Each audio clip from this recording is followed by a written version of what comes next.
All right, so we're going to start and we're going to talk about responsive web design using AngularJS. Now, this is a very small part of responsive web design that I'm going to go over, and this is more about trying to address some of the issues that you have when you're building a responsive site.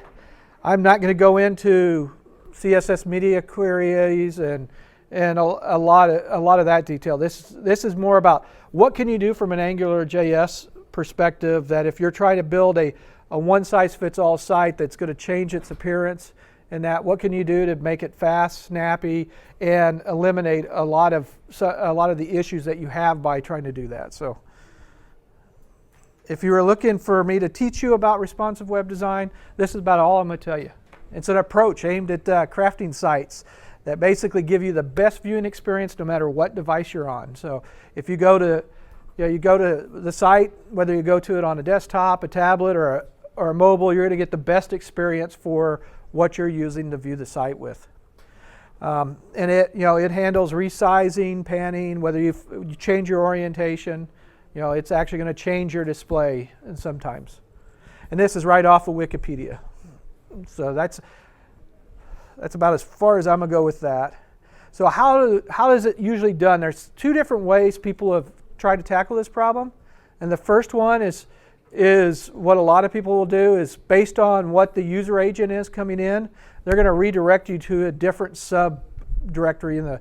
They're either going to send you to like a desktop tree, or they're going to send you off to a mobile tree. And this is what Microsoft's MVC, they've actually built that into it so that you can actually say, I want to build a responsive ready MVC app, and it'll generate both a desktop view and a mobile view for you whenever you create a view.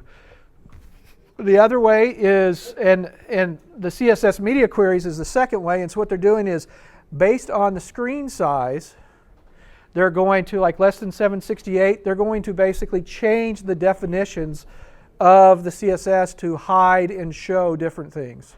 They may, and they also change the width of what your columns are. And actually, Bootstrap is probably one of the best examples of how things work in that regard. So let me give you a real quick example on how that works. So I'm going to jump out of here real quick, and I'm going to go over here to Rate a Stogie.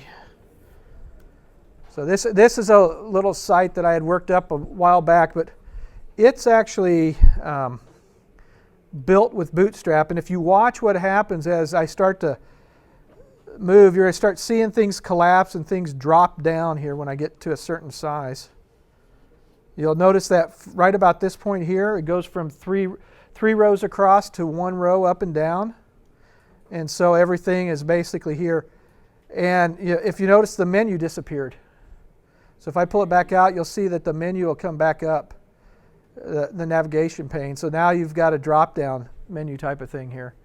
So this is actually done all based on the width of the screen that's coming across as a viewport.